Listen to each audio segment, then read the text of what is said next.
Welcome to another Epi Boys. Today we're going to be teaching you the fundies of logistic growth. So in today's quick Epi Boys, we're going to teach you guys the fundies of block and the biscuit. This is the logistic growth equation, and it's dn over dt equals r times n times a quantity 1 minus n over k quantity.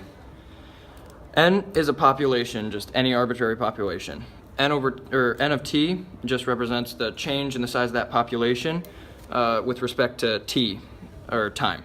And that can be graphed right here, which shows the size of the population on the y-axis and time on the x-axis. And in any world where there were enough resources, no matter how large the population got, what would happen is this population would start to grow exponentially and continue up this way at an increasing rate. But because there are a limited number of resources, there's something called a carrying capacity, at which the population, it can only sustain that many organisms. So what starts to happen is after the population increases drastically, the number of resources begins to get more and more scarce, and the rate of increase of the population begins to decrease, and the derivative approaches zero. And this asymptote right here, as the derivative approaches zero, is the carrying capacity, which is k. And that's in the equation right here. N is the starting number of the population, which would be right here on the graph of n of t.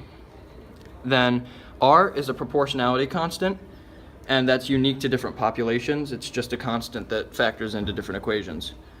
So basically, all logistic growth does is models the rate of change of this relationship, or the derivative of n of t, and we can't just use exponential functions to do this because the exponential functions would continue to increase at an unrealistic rate. All right, boys, so since you're on the clock, and when you get a question like this, you just want to get in there fast and get out there quick. Sometimes when you're behind, boys, you just got to get in there quick. So now looking at the question and looking at the first two answer choices, you can immediately cross them out because you see that they don't fit the standards of the logistic growth equation. And now looking at C, D, and E, though they all look similar, you can cross out C immediately because in the parentheses it includes 1 plus T, which doesn't agree with the logistic growth equation of 1 minus P over K.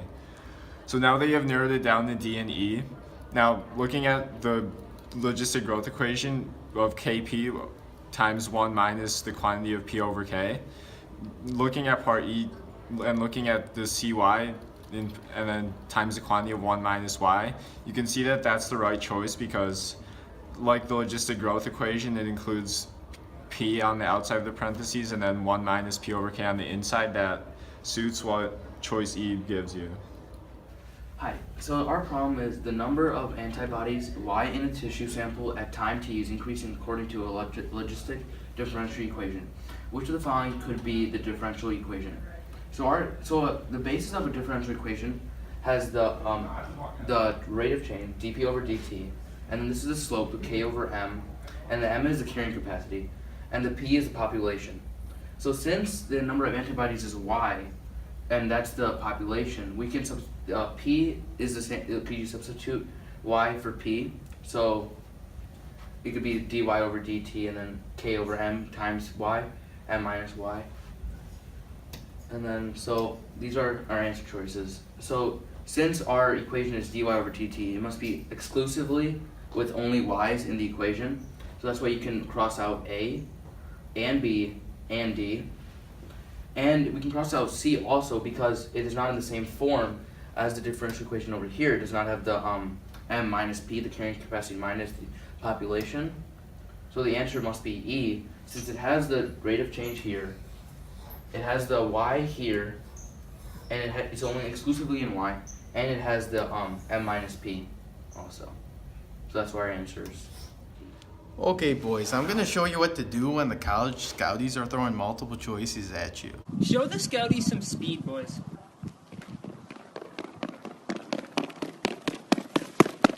So here's a common logistic growth multiple choice question that you may encounter. So the rate of change dp dt of the number of birds in the forest is modeled by a logistic differential equation. The maximum number of birds that the forest can support is 1,500. At the beginning of the year, the number of birds in the forest is 300 and is increasing at a rate of 200 birds per month. Which of the following differential equations describe this situation? So we have 5 answer choices right here. And as you remember earlier in the video, the the logistic growth function is formatted where it has a constant.